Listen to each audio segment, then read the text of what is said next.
ថាតើ gas ដែលយើងប្រើប្រាស់សម្រាប់ចម្អិនអាហារសពថ្ងៃនេះវាមានឥទ្ធិពលអាក្រក់អ្វីខ្លះទៅលើសុខភាពរបស់យើងដែលលោកអ្នកមិនដឹង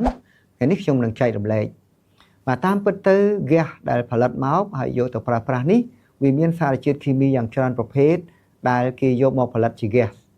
បាទទី1ឈ្មោះថា nitrogen dioxide នៅក្នុង gas ដែលយើង smell មកយើងធុំក្លិនថាស្អុយហ្នឹងហើយគឺជាសារជាតិ nitrogen dioxide នឹងឯងវាធ្វើដែលរូបមន្តគេហៅ N2 ហ្នឹង NO2 បាទ NO2 ហ្នឹងអញ្ចឹងវាធ្វើឲ្យអីធ្វើឲ្យប៉ះពាល់ទៅដល់ផ្លូវដង្ហើមប៉ះពាល់ទៅដល់សួតរបស់យើង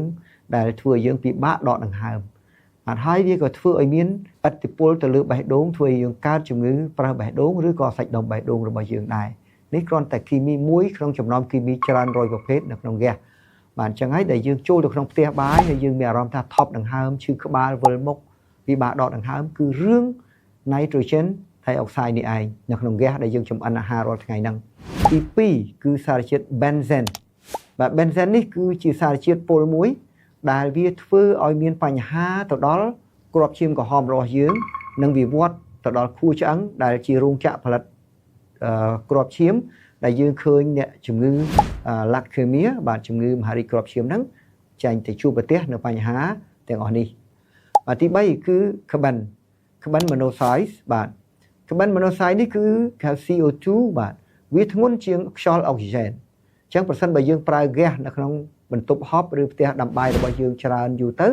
វាធ្វើឲ្យបរិមាណអុកស៊ីហ្សែននៅក្នុងនោះគឺថយចុះធ្វើឲ្យយើងពិបាកនឹងដកដង្ហើមពិបាកនឹងរស់បានមានន័យថារស់នៅទាំងស្អុះស្អាប់ទាំងស្អិតទាំងឈឺក្បាលវិលមុខអីជាដើមហើយយើងតែងតែព្យាយាមទៅរកគ្រូពេទ្យឲ្យជួយតាមពិតពេលបញ្ហារបស់យើងគឺ gas ដែលយើងប្រើនឹងហើយបាទហើយទី4គឺសារជាតិមេតានដែលយើងដុតឆេះហ្នឹងគេហៅមេតានប៉ុន្តែមេតានឆេះមែនតែវាធ្វើឲ្យបញ្ហាដល់ផ្លូវដង្ហើមរបស់យើងដែរបាទហើយទី5ធំជាងគេគឺសារជាតិប៊ុយតានបាទប៊ុយតាននេះទោះបីយើងដុតឆេះអស់មេតានឆេះអស់ nitrogen ប្រមាណក៏ដោយតែប៊ុយតាននេះអត់ឆេះទេអញ្ចឹងប៊ុយតាននេះវានឹងធ្វើឲ្យយើងកើតជំងឺជាច្រើនព្រោះវាធ្ងន់ជាងខ្យល់បាទវានៅក្នុងបរិយាកាសណានោះគឺវានៅបានយូរបាទវាអត់បកតាណារួចចឹងហើយនៅពេលដែលវាជាប់ជាមួយអាហារជាប់ជាមួយនឹងស្បែកយើងផ្លូវដង្ហើមយើងវាធ្វើឲ្យយើងជួបនៅវិបត្តិមួយចំនួនបាទជាពិសេសគឺធ្វើឲ្យយើងមានបញ្ហាជំងឺប្រព័ន្ធប្រសាទធ្វើឲ្យយើងវង្វេងវង្វាន់ធ្វើឲ្យយើង stress ធ្វើឲ្យយើងថប់អារម្មណ៍បាទធ្វើឲ្យយើងឆាប់ភ្លេចអីជាដើមហើយវាក៏ធ្វើឲ្យយើងកើតជំងឺមហារីកដែរអញ្ចឹងសរុបមកតាំងពី nitrogen benzene carbon monoxide methane